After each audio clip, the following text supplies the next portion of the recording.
क्योंकि वो अपनी जितने भी जजमेंट लेकर आ रहे हैं उससे मुल्क में अफरा तफरी अनारकी पैदा कर रहे हैं। आवाम का फैसला, आवाम का वो कैसे बन सकते हैं? और आवाम का जहां तक फैसलों से अरबों रुपए की रिकवरी हुई है, करप्शन के केस इन पर बने हैं, रिकवरी ट्रेजरी में आई है रिकवरी, तो ये अनारकी पैदा हो रही है और एक कॉन्स्टिट्यूशनल अदारे के खिलाफ एक दूसरा कॉन्स्टिट्यूशनल अदारा इस तरीके से इल्जाम ये कि अगर वो लाना चाह रहे हैं सियासी किरदार है, किसको लाना चाह रहे हैं जो आप कह रही हैं कि ये हमें नहीं किसको ला रहे हैं किसको नहीं लेकर आ रहे हैं, लेकिन हम ये जानते हैं इस जजमेंट में कि उनके अंदर एक इंतहा से ज्यादा वेंजेंस भरा हुआ। आप इसके तमाम पैराज में पढ़ें, vengeance and vengeance and vengeance. यहाँ पर कहीं आपको इंसाफ नजर नहीं आ रहा, यहाँ आपको कहीं कॉन्स्टिट्यूशन नहीं नजर आ रहा, इनको सिर्फ और सिर्फ वेंजेंस इसमें नजर आ रहा है। और इशू क्या है कि जी आप पर स्विट्जरलैंड में जो एक केस कायम किया था इनकी हुकूमत ने, तो उसको तस्हीह करना चाहते हैं, पाकिस्तान से पैसे चुराए गए थे, तारीख को ये तब्दील करना चाहते हैं। एक मिनट, तारीख की हकीकत ये है कि ये जो केस है वो इनके अटॉर्नी जनरल, तो फिर आप इसका मतलब है कि आप कह रही हैं पीएमएलएन को लाना चाह रहे हैं और 6 करोड़ डॉलर ये डिमांड है और कहते पूछे ना 6 करोड़ डॉलर की तो बात ही नहीं है। अब वो बात इन्होंने, अरे भाई मेरी बात तो मुकम्मल करने देना। देखिए इन्होंने केस एक कायम किया, स्विस अथॉरिटी से कहा कि मनी लॉन्ड्रिंग लॉ के तहत आप एक केस कायम करें, हमें ये शक है कि एसजीएस कोटेक्ना को जो ठेके पाकिस्तान में मिले हैं उसमें किकबैक्स और कमीशन पाए गए। ठीक है, उसकी तहकीकात 10 साल तक चलती रही, कुछ नहीं निकला। अब अपने इस फैसले में ये सुना रहे हैं कि ये जो केस था वो स्विस अथॉरिटीज ने खुद शुरू किया था और पाकिस्तान जो है वो सिविल पार्टी इसमें बन गई थी। For God's sake, what are they talking? चले ये तो पीपल्स पार्टी के लिए खैर वो सियासी शहादत की बातें तो बहुत हो रही थी, लेकिन अब हुकूमत के घर जाते हैं, हुकूमत के नहीं बल्कि वजीर आजम के। अगला वजीर आजम कौन आएगा? हुकूमत ही जाएगी, लेकिन अगला वजीर आजम। अब आपका रेलेवेंट क्वेश्चन, अब आप बिल्कुल प्रोग्राम के उस हिस्से पे आ गई हैं जो कि लोगों को बताने वाली बात है कि इस वक्त होना क्या चाहिए। जी हाँ, देखिए जी, कोई ये पहली क्योंकि इसका कोई नतीजा तो निकलेगा ना। जी करता हूँ ना, देखिए ना ये कोई पहली बार तो नहीं है, दुनिया में जाता है, वोट ऑफ नो कॉन्फिडेंस होते हैं, बीमार हो जाते हैं, इस्तीफे दे जाते हैं लोग, बड़ी सीधी सी बात है, they are in the majority, house इनके साथ है, बड़े अच्छे। मैं कहता हूँ Fauzia Bibi is the best candidate for the prime minister, इसको बना दें। 248 फौजिया बीबी भी 248 वो कहेंगी और खत नहीं लिखेगी। फिर वही बात, पीपल्स पार्टी तो खत नहीं लिखेगी। मेरी बात सुने ना, वो बात वो तो इनकी पार्टी की फैसला है, जब को भी ये अहकामात आएंगे इनको तो वो ये जवाब देंगे ना। मैं हम प्रियम्प्ट नहीं कर सकते, प्रियम्प्ट नहीं कर सकते, लेकिन का कायदा अगर किसी को होना चाहिए तो जफर अली शाह को होना चाहिए। ये मिली भगत हो गई, ये तो कम्प्लीमेंट है आपका। लेकिन मैं ये कह रहा हूँ, मेरा कहने का मतलब ये है पीपल पार्टी में 122 मेजॉरिटी पार्टी पीपल पार्टी है, उसके अंदर 122 में से एक चढ़कर आदमी है। मैं तो और यही मुतालबा पीएमएलएन का, मैं एक ब्रेक और हम भी वोट देंगे, हम भी वोट देंगे। आसमा मुझे भी कुछ कहने दीजिए। मैं आपके पास आ रही हूँ, मुझे ब्रेक लेने दी बात, फिर आपसे बात करती हूँ। एक छोटी सी ब्रेक के बाद कि अब इस मरहले के ऊपर डिस्कशन होगा क्या, इस महाजराई को कहीं जाना है क्या, पीपल्स पार्टी बजट पेश कर सकेगी, क्या वजीर आजम तब्दील होगा, अगर नहीं होगा खत नहीं लिखा जाएगा, ये महाजराई कहाँ जाएगी। एक छोटी सी ब्रेक, मिलते हैं ब्रेक के बाद।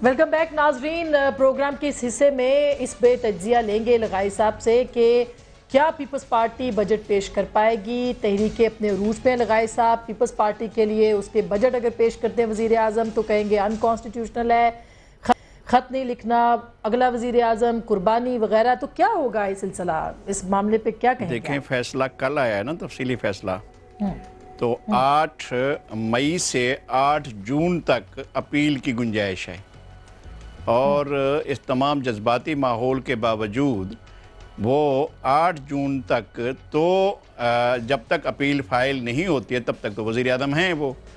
अच्छा, उसके बाद ट्रायल शुरू होगा। जब ट्रायल शुरू होगा तो कोई समरी ट्रायल तो नहीं होगा कि कोई खुदा न खास्ता कि ये कोई सरसरी समात की फ़ौजी अदालत या स्पेशल समाअत की फौजी अदालत तो नहीं है, ये तो सुप्रीम कोर्ट है, पाकिस्तान का सबसे मुक़्तदर इदारा है, अदालत उज़्मा है। तो वो ट्रायल होगा, वो ट्रायल के दिनों में भी वज़ीर आज़म रहेंगे। फिर उसके बाद फैसला जो है वो आता है। फैसले की दो सूरतें होंगी, या वो बरी हो जाएंगे या उनकी सज़ा बरकरार रखी जाएगी। अगर वो बरी हो जाते हैं तो फिर वज़ीर आज़म है, अगर वो सज़ा बरकरार रखी जाती है तो ये मामला जाएगा स्पीकर के पास। फिर स्पीकर एक ख़ास मुद्दत तक उस पर फैसला देंगी। अच्छा, उस अदालती फैसले के अंदर जो मौजूद है, अभी जो आप लोग बहस भी कर रहे थे कि आइन के आर्टिकल 248 की तशरीह मांगी नहीं गई और उस पर इम्यूनिटी मांगी नहीं गई, तो ये भी नहीं मांगा गया था किसी ने, ना फर्द जुर्म में था, ना मांगा गया था कि आर्टिकल 63 की ज़ैली शिक 1 की शिक जी जो है उसके मुताबिक जो है वो अदालत उसके करेगी कि अदालत को स्कैंडलाइज किया गया या अदालत को जो है उसके खिलाफ डिफेम किया गया। तो ऐसी सूरत की भी फर्द जुर्म में मौजूद नहीं है जो वो कह रहे हैं एजाज हसन। अच्छा, तो वो वजीर आजम तो फिर नहीं जाएंगे ना? नहीं, मैं वही कह रहा हूँ, मैं ये इस सारे अरसे स्पीकर के पास जाए, स्पीकर जब नहीं, मैं वही अर्ज कर रहा हूँ, स्पीकर अब आईनी माहिरीन ये तशरीह कर रहे हैं और कई आईनी माहिरीन ने मुझसे भी बात की है, आपकी तरह मैं भी लोगों से पूछता रहता हूँ, तो वो ये कह रहे हैं कि स्पीकर ही इसमें हतमी अथॉरिटी हैं और वो अगर कह देती हैं कि वो है अहल हैं तो अहल होंगे, अगर नाअहल कहेंगे तो नाअहल हो जाएंगे, या उनका रेफरेंस स्पीकर अपना। जी, ये फखरुद्दीन जी इब्राहिम साहब ने भी यही बात की है। जी शफकत साहब, मैं आपका भी कमेंट इसमें चाहूंगी कि फिर इस तरह तो ये नहीं जाएगा, फिर फैसला सड़कों पे होगा या अदालत पे। जी सर लगाई साहब आप जी। नहीं देखें, दो चीजें हैं इसमें, एक तो कानूनी बात है और एक जो आपने सियासी बात की है। जो कानूनी बात यह है कि फैसला तफसीली तो कल आया है लेकिन शॉर्ट ऑर्डर जो है वो पहले आ गया था, तो उससे टाइम जो है वो शुरू हो जाता है। दूसरी बात यह है कि फैसला इन फील्ड है, यानी कि अभी तक उसके ऊपर कोई स्टे ऑर्डर या कोई सेट असाइड या ऐसी कोई चीज़ सस्पेंड नहीं हुआ वो। इसलिए अगर 30 दिन उस दिन से जिस दिन शॉर्ट ऑर्डर आया था उस दिन से 30 दिन पूरे हो जाते हैं, तो अगर स्पीकर फॉरवर्ड नहीं करती स्पीकर साहिबा, तो ये ऑटोमेटिकली तस्वर होगा कि वो चीफ इलेक्शन कमीशन चला गया, दुरुस्त। और इसलिए वो बाकी प्रोसेस जो है तो वो सर इसमें टाइम तो काफी होगा ना, पीपल्स पार्टी बजट तो पेश कर सकती है। नहीं, मुझे थोड़ा खत्म कर, थोड़ा सा 2 मिनट उसके 2 मिनट दे दे। उसके बाद रह गया ये मामला कि जी बजट तक क्या होगा, बजट होगा नहीं होगा, उस पर अब हम आ जाते हैं सियासी पहलू पे। सियासी पहलू ये है कि जिस तरह एक आईनी बहरान मौजूद है जिसमें अदारों का टकराव नजर आ रहा है, असम्बलियों में जिस तरह रोज गर्मजोशी है और रोज एक दूसरे पे इल्ज़ाम तराशी और शोर गुगा है, और सबसे बड़ी बात है कि सड़कों के ऊपर भी एक ऐसी सूरत हाल बन रही है और वो मजीद आगे बढ़ेगी अगर तफसीली फैसला सस्पेंड नहीं होता और फिर भी वजीर आजम साहब नहीं जाते, तो फिर ये प्रेशर बिल्डअप होगा सर, अपोजिशन प्रेशर बिल्डअप करेगी कि वजीर आजम रिजाइन करे, कोर्ट में जो कुछ हो नहीं हो। जी, फिर बहुत प्रॉब्लम होगा सर। ठीक सर, क्योंकि टाइम बिल्कुल खत्म होने वाला है। जफर शाह साहब, आपको क्या लगता है कि ये आपको अब प्रेशर बिल्डअप करना पड़ेगा सड़कों के ऊपर तब वजीर आजम जाएंगे, क्योंकि आईनी एतबार से, कानूनी एतबार से उनके पास वक्त है? देखिए जी, मैं कोई वक्त नहीं है उस पर भी, अब टाइम आपको चूंकि थोड़ा है, मैं इस पर मैं अशफा कला में मलबासाजी की या पार्टीबाजी की बात नहीं कर रहा। मैं प्योर अल्लाह ताला को हाज़िर नाज़र जान करके कॉन्स्टिट्यूशन जो मुझे समझ है, ये हो सकता है कि मैं गलत समझ रहा हूँ, ये तो हो सकता है, लेकिन मेरी उस नीयत ये कि नहीं मुखालफत बराए मुखालफत की बात कर रहा हूँ। अब ये जिद और हटदर्मी जो है, अब देखे ना जी, ये 248 की भी करते हैं और अभी लगारी साहब ने कहा ना आपके भाई अभी ये होना बाकी है, ये सारा प्रोसेस मतलब है जी।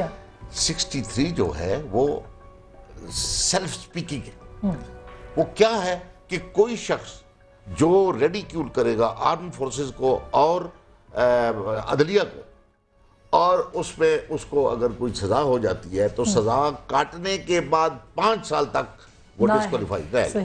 ये सीधा ऐलान कर दिया है आइन ने, उसी तरह जिस तरह ये कहते हैं जी 248 ने ऐलान कर दिया। लेकिन कोर्ट ने डेफिनेट तो नहीं कहा ना, कोर्ट ने कर दिया ना, कोर्ट ने कुछ नहीं करना, सजा दी लेकिन मेंशन कर दिया 63 जी को, सब कहा नहीं कि डिस्क्वालीफाई। ना कोर्ट ने वही करना था जो उन्होंने किया, सजा मुकम्मल सजा और दैट्स ऑल। आपके ख्याल में अपील में टाइम लगेगा या फौरन फैसला? अपील करते रहे हैं। हाँ। ये सारी टेक्निक, किसी ने मना नहीं किया इनको अपील करने का।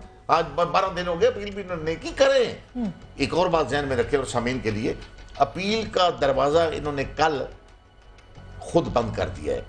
एडॉक जजेस और जो जजेस जिनकी कमी है, अब अपीलेट कोर्ट मुकम्मल होगी तो अपील सुनेंगे। सर उसमें 3 जजों ने खुद इनकार किया, पीपल्स पार्टी ने तो कुछ नहीं कहा। मैं फिर वही बात मैं को कह रहा हूं, पीपल्स पार्टी सही इसलिए कह रहा हूं कि वो जो जुडिशियल काउंसिल है उन्होंने अब अगर 6 महीने और नहीं मुकर्रर होती, साल अगर वो फॉर्म नहीं बनता, तो क्या ये इलीगल अनकॉन्स्टिट्यूशनल प्राइम मिनिस्टर जो है वो कौम पर बैठा रहेगा? ये बात दुरुस्त है कि अगर यही रहेगा, अगर अदलिया को अपना वकार बहाल करना है तो उनको अपने इस फैसले पे नजरसानी करनी पड़ेगी और ये फैसला उनको वापस लेना पड़ेगा। जिस तरीके से पहले फैसले उन्होंने वापस लिए हैं, सेट असाइड किया है, कमीशन में भी जा सकता है, रिवोक किया है, है। इसी तरीके से उनको इस फैसले पे नजरसानी करेगी। और अब हम यहाँ बैठे हुए हैं तो मैं यहाँ पर आपकी तवज्जो से दरख्वास्त करूंगी कि अदलिया के पास भी एक रेफरेंस आया हुआ है और वो परवेज मुशर्रफ साहब ने उनके पास भेजा था, जरा उसको भी जरा गौर कर ले। अच्छा, इसके अलावा कोई 6-7 जजेस के खिलाफ भी रेफरेंसेस आए हुए हैं, उनके खिलाफ उनको भी जरा सुनाए। सुप्रीम जुडिशियल काउंसिल में एक रेफरेंस भेजा हुआ है, चीफ जस्टिस इफ्तिखार चौधरी के खिलाफ सुप्रीम जुडिशियल काउंसिल में एक रेफरेंस भेजा गया था जिस पर अभी तक फैसला नहीं हुआ। तो क्या ख्याल है, उस पर भी जरा गौर करना चाहिए। हो गया फैसला, आपके वकील यही इत्तेजाज हसन साहब वकील थे उनके, दूसरों पर इल्जाम लगाने से पहले बेहतर ये कि अपने गरीबान में झांक के देखें। रेफरेंस की तैयारी कर रहे हैं। आखिरी बात मैं तो कह रही हूं कि जो रेफरेंस पड़ा हुआ है उसको तो देखें, फिर उसके बाद हमसे बातचीत बहुत शुक्रिया नाजरीन जी। ये बहुत मुतनाज़ा बातें कर रहे हैं जी। शफकत साहब बहुत बहुत शुक्रिया मोअज़्ज़ज़ मेहमानों का, और गुफ्तगू आपने सुनी। सबसे इम्पोर्टेंट बात यह है कि जाते जाते फौजिया वहाब साहिबा ने इस पहलू पे भी नज़र दौड़ाई है कि सुप्रीम जुडिशल काउंसिल में रेफरेंस भी जा सकता है, जो कि बहुत अहम बात उन्होंने कही है। लेकिन इस पूरी मुहाज़राई में जो दोनों के बीच में ये किधर लेके जाएगी, और सबसे इम्पोर्टेंट बात यह है कि काबिल रहम है वो कौम जिसके 2 बड़े इदारे आपस में लड़ रहे हों और आवाम के मसाइल की तरफ तवज्जो ना दी जाए। फैसला आपका।